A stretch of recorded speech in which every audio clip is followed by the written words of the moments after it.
Judah, we have made it to the final part of this series. Man, I hope this has given you some insight. I hope it's blessed you, opened your mind, and changed the way you think about music and sounds, right? And how it affects you. Today's topic is the effect of sound. The effect of sound. Let's get started.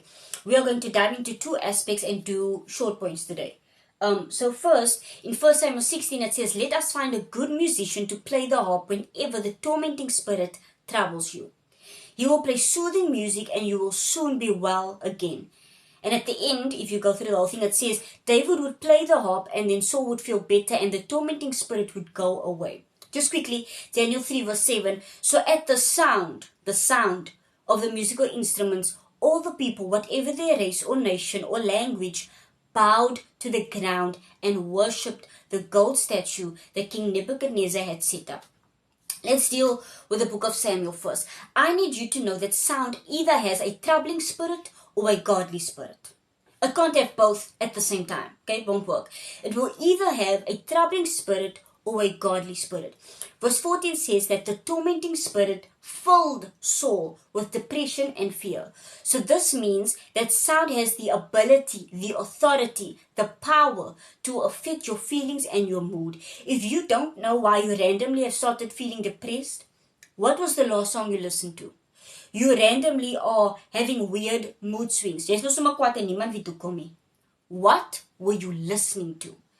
You start acting out for no real reason. May I suggest that you have a troubling spirit, and there is a possibility it came from a particular sound. Sound has a troubling spirit or a godly spirit. Next, sound can either soothe you or make you suffer.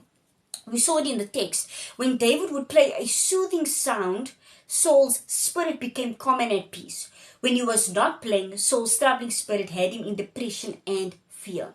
And just quickly, for all the Pharisees and religious people who think depression and fear is not real, it's biblical. It's literally in the Bible. People in the Bible dealt with depression and fear. So stop telling your children to just get over it. They might have a troubling spirit that just needs to be soothed. There are people who, when they go to sleep, and there are apps for this, they need to listen to what we call white noise or slow jazz, sound of the rain or sounds of the ocean, soothing sounds in order for their spirits to be calmed just so that they can sleep. People have trouble sleeping because their spirit is suffering, and now they need to hear a particular sound just to soothe it. Okay, so sound can either soothe you or make you suffer. Thirdly, sound can either restrain you or release you. In other words, sound has the ability to arrest you and hold you captive, or it can assist you and comfort you. Do you feel restrained or at ease when you listen to what you listen to? In verse 23, we read that David would play, and Saul felt better, and the tormenting spirit would go away, right? The tormenting spirit released Saul when the sound of the harp started to play. We have seen what has happened at some concerts and how it made people do weird things. Astroworld. It happened because the sound had restrained them and held them captive. Make sure that the music or the sound you are listening to can release you from depression, from fear, anxiety, and worry, instead of restraining you in those things. Sound can either restrain your spirit or release it, right? When you look at Daniel 3, you know the story because we see this. The wrong sounds and music will make you bow down and worship a false god or spirit. This king wanted people to bow down to him as if he was some type of god. But look at what he does. He uses the instruments that would normally be used to worship God to get people to worship him. Doesn't that not sound familiar? Be careful of sounds that once belonged to God, to heaven, used for worship, that someone has now remixed, and all of a sudden it seems like it's worshipping themselves. Now, we might not physically bow down before a false god, but another way of bowing is simply through our actions, right? Remember, Bowing is a form of worship, and we need to be careful of what we worship through our actions. Okay? And then how do we worship? We worship through how we live, through what we say and our thoughts and what we think. So remember, the wrong sounds and music will make you bow down and worship a false god or spirit. Lastly, the wrong sounds and music will get you in trouble and find a way to kill you. Daniel 3 is about the 3 Hebrew boys who were thrown in the fire. And if you don't remember this, we did a series we did a series called Friendship. So go back to that, right? But whatever is not from the Lord can possibly get us in trouble. And when these boys decided they were not going to bow down before this king and that they would only worship the true God, they were thrown into the fire.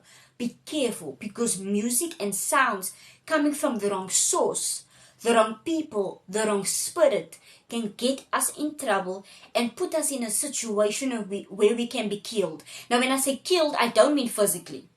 When I say that, I mean it's possible for your faith in God to start to die. Your worship to God can start to die. Your confidence in God can start to die. Your obedience to God can die. Please hear me. For those of us who think, as my net song, it's just music. It's not. In this context, the music itself wasn't evil, right? The sound itself wasn't ungodly, but the intention of the music, the purpose of the music, the reason why it was created was so that you could worship something and someone else other than the one true God. You need to question the sounds and music you listen to. Go and read the lyrics of that song first. Go and find out what is the intention, what is the purpose, what is the information that is hidden in the lyrics of the song or the music. And remember, I've been saying this to you the entire month. Please hear me, because this is a warning. I want your spirit to be whole, and I want your spirit to be untainted. How do we do that? Be careful of which sounds you allow your spirit to submit to.